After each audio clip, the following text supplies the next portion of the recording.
Good afternoon. The title of my talk is Entangled Allegiance, Catholics in the Civil War South. When Natchez fell to the Union in June of 1864, Bishop William Henry Elder received a federal order requiring all pastors of churches to read a prayer expressive of a proper spirit towards the President of the United States. Elder refused. Asked again, Elder definitively and positively declined. For his recalcitrance, he was arrested and deported to nearby Vidalia, Louisiana. His captivity lasted just 18 days, and he was released unconditionally, returning to Natchez to resume his episcopal duties and not to be bothered with the prayer requests again. Elder's actions seem to imply overt Confederate sympathy, but that is not the case. A week before his arrest, he wrote the following in his diary. Some Catholics and many more Protestants were under the impression that my refusal to read the prayer arises from a preference which I give to the Southern Confederacy. I wanted them to understand it was not so, but simply from an unwillingness to acknowledge the right in any secular power to direct our religious worship.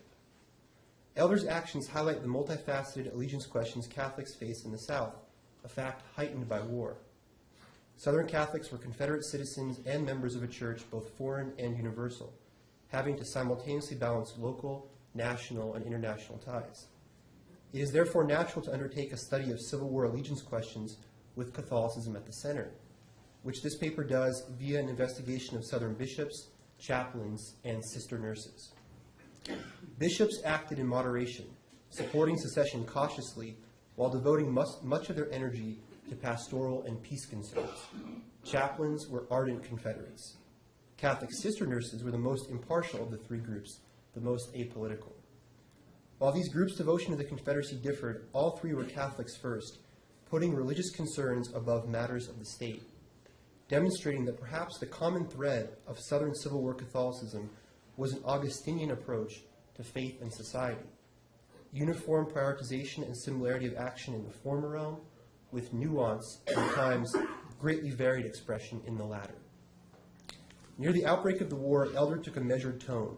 Dissatisfied with the conflict, he wrote to Bishop of Charleston, Patrick Lynch, that Catholic clergymen should do anything we of the South can and ought to abate the war fever among the clergy and Catholic laity of the North.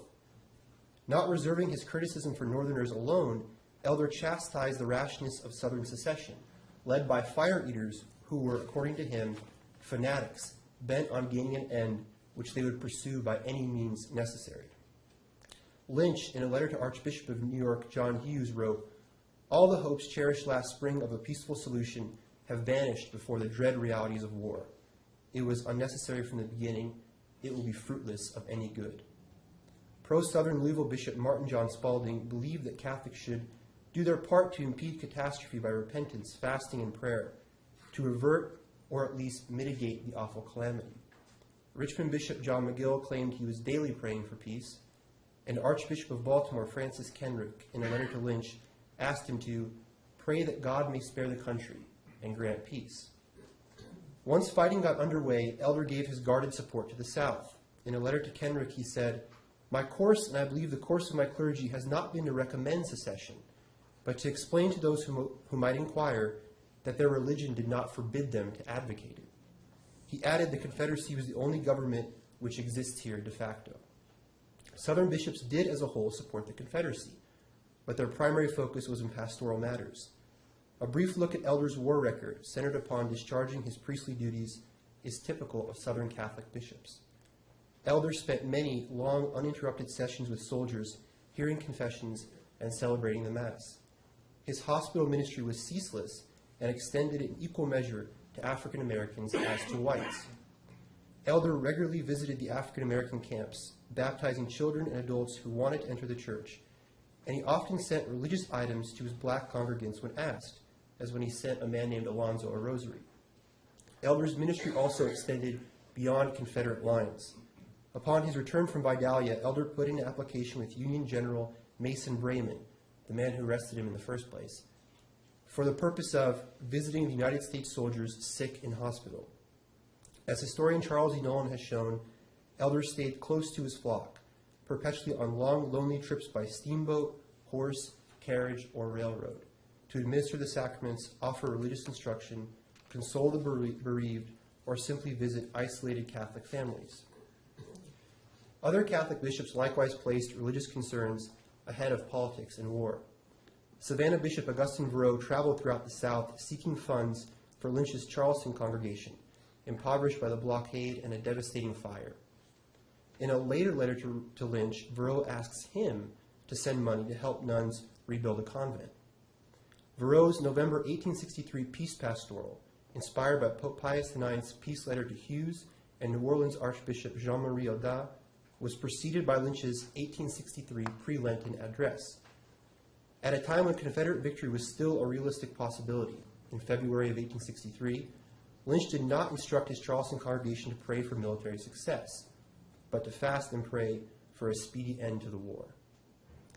In contrast to bishops, chaplains were at the high end of Catholic commitment to the Confederacy.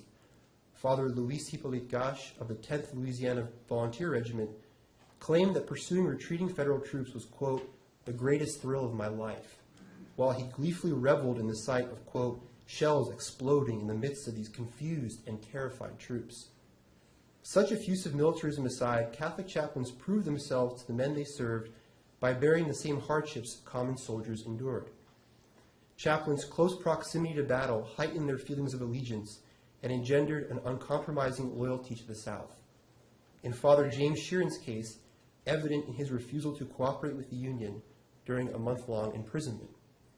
On October 31, 1864, Sheeran was placed in military prison in Winchester, Virginia.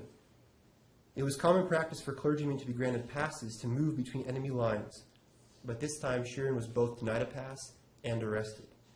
He spent a week in Winchester before his November 8th transfer to Baltimore. Sheeran, along with other men, was led up dilapidated stairs outside an old brick building and then into a dark room where the prisoners were being held. He and the incoming inmates were greeted with calls of, "Fresh fish, fresh fish." His first night in the Baltimore prison passed as such.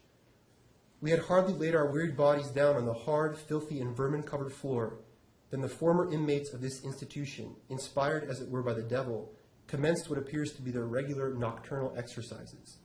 They first had a quarrel, real or pretended, in which vulgarity, obscenity, and profanity, such as I had never heard, were exhibited.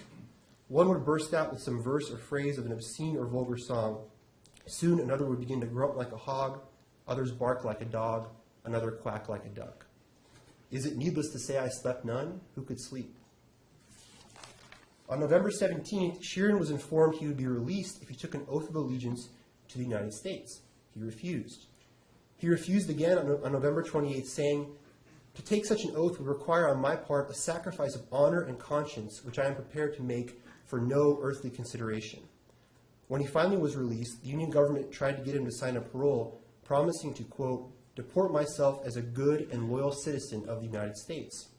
"I will do no such thing," Sheeran said, risking an immediate return to prison. But unlike Bishop Elder, he had no qualms about stating his unequivocal Southern partisanship, as opposed to protesting state interference in religious affairs, saying, "I belong to the South and am a chaplain in the Confederate Army. My home is in the South, and there I demand to be sent." He was eventually released unconditionally. While Southern Catholic bishops cautiously supported the South and chaplains aggressively so, Catholic nuns are roundly lauded for their political disinterestedness and singular dedication to spiritual and physical healing. Sister Mary Dennis Maher points out that at least 617 sisters from 21 different communities ministered to soldiers throughout the war, and these women were pathbreakers in a variety of ways. In the 19th century, it was widespread belief that a woman's place was in the domestic sphere. Yet, as Sister Frances Jerome Wood shows, the sisters were not stifled by the restrictions Southern society placed upon women. They challenged laws prohibiting the education of slaves.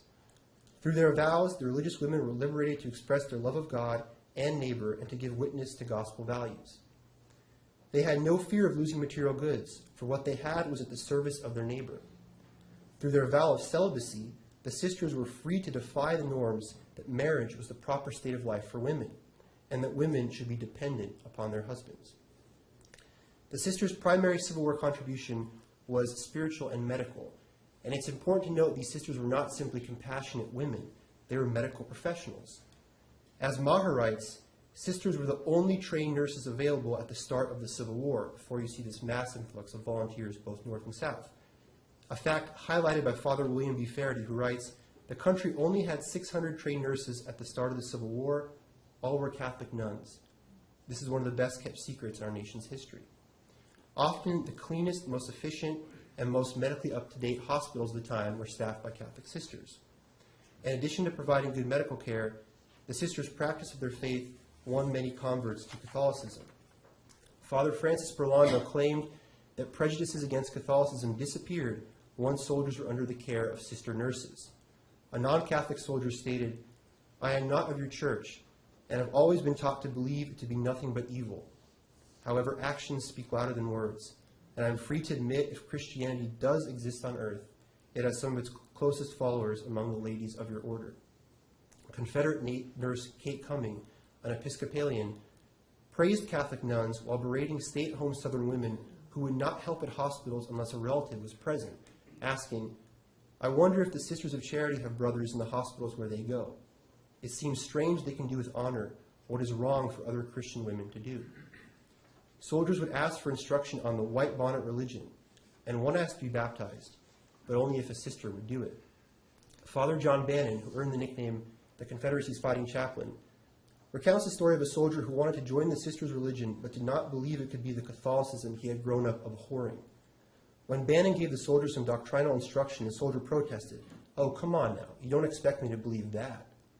All it took was for a sister to confirm she believed the doctrine, and that the priest and she were of the same faith, for the man to be convinced and say, "Very well, all right, I believe it. What's next?" Bannon would later claim that in a civil war that has done more to advance the cause of Catholicity in the States than the 100 years before, the principal cause of this advance has been the charity shown by the religious sisters who tended the sick and wounded. Southern Catholic bishops, chaplains, and sister nurses each answered secular allegiance questions in different ways. Bishops, politically cautious and pastorally active; chaplains, fully committed Confederates; and sister nurses devoid of all political considerations, focused primarily on spiritual and physical healing. Yet, as mentioned before, all these groups prioritized their religious duties above all else. Even amongst the militarism of chaplains Sheeran, Gosh, and Bannon, the defining feature of their war journals and letters is the exercise of their faith. For the chaplains in particular, preparing men for death on the battlefield, hearing their confessions, and granting absolution, so that men who did die might do so in a state of grace. Gosh, rejoicing that a man had gone to confession and had received Holy Communion a few days before being killed. Bannon, pleased that a long unrepentant soldier named McGulf had received absolution before dying of mortal wounds. And Sheeran, celebrating Mass in a snowstorm, afterwards leading soldiers in recitation of the Rosary, are the events that make up the bulk of the chaplain's wartime experience. There is variation, at times stark variation, in the way these groups answered secular allegiance questions, but in prioritizing their allegiance to their faith, uniformity. Thank you.